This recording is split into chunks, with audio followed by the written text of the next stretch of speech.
In this lesson, we show how to sign software. It is also called co-signing.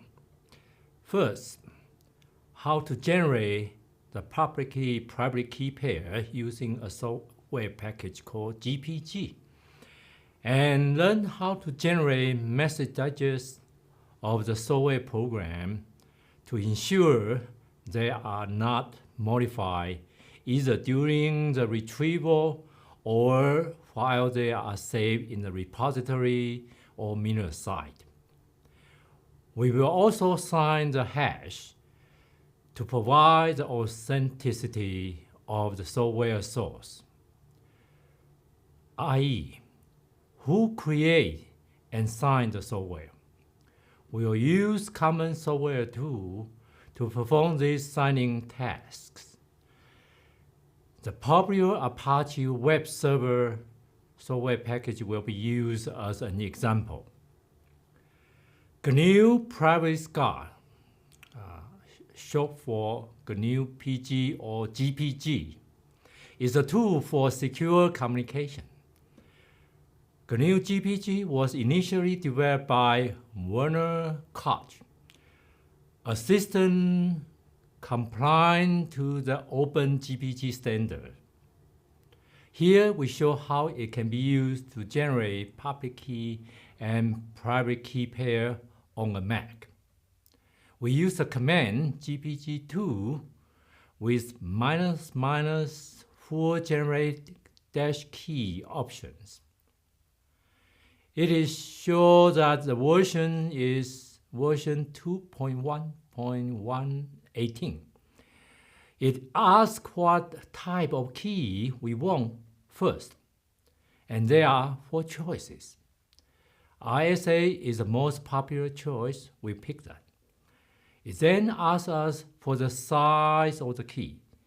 It can be ranged from 1024 to 4096 bits. I choose here 2048, but most people start choosing 4096 bits. It also asks when the key will expire. For a permanent key you intend to use, we typically specify 0. It never expires. We enter real name and email address as user ID. It then asks us the passphrase, and actually equivalent to password in our field. To protect the private key, it also generates a revocation certificate for us. Later on, if we lost our private key or somehow got stolen, we can submit that to key server. You can then generate another versions of public key, private key.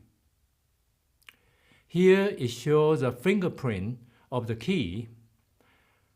We often use the last 8 or 16 hexadecimal digits as key ID to identify the key. You can also use the whole fingerprint to identify the key. The letters in the square bracket indicate the usage of the key. For example, the first one, the pub key, has S and C. S stands for signing. C stands for creating a certificate. That's the purpose of the key. The subkey has E in it. E stands for encryption. The subkey is used for encryptions. You can add additional subkey or revoke them later on. We use the GPG tool with the option --armor and option --export cchild at UCCS to export my public key in ASCII format. With that --armor option, instead of binary, it generates an ASCII readable kind of format. It allows you to copy and paste to other tools, so it's very convenient for human consumption and it's also safe for copying. We can save the output as a text file and then cut and paste to a key server web page, or use the command GPG2 -- key server. We specify a server domain name such as very popular one, pgp.mit.edu. And then with the option -- send -key, we specify and identify the key, typically with the last 8 and 16 hexadecimal digit to identify the key and send it out to the key server for distribution. Let us first see how a software organization or a company, such as Apache Software Foundation, released its famous Apache HTTP web server software. How Apache provides critical security-related information on their website so that their users can verify the integrity and authenticity of the software they download. Here we use the same technique, similar to that we showing you in the last lesson, the Bank of America certificate verifications. We generate the public key and public key in the same way. But instead of generating the certificate request and send it to VeriSign CA, Certificate Authority for signing and publishing, Apache use OpenPGP standard, and they have different philosophy.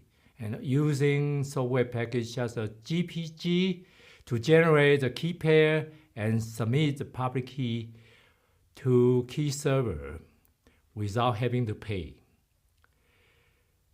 Here we use one SKS-key servers net pool.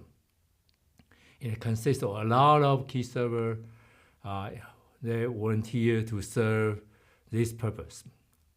You can generate the public key in ASCII format, as I demonstrate in the last slide, and we then copy the public key and paste to a submit text box in this HTTP pool.sks key server website.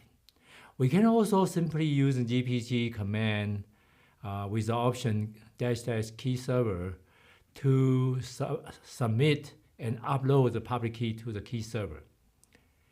Any user can visit the same website and enter our key ID or whoever the public key signer's email address to retrieve the related OpenPGP key and related information, such as someone else has endorsed or signed the key. Currently, there are about 4.6 million keys maintained in this set of SKS key server pool. When the HTTPD developer group finish a version ready to be released, let's say HTTPD-2.4.25, Jim will generate the MD5 and SHA1 message digest of that software package the group generated, and use his private key to generate the PGP signature.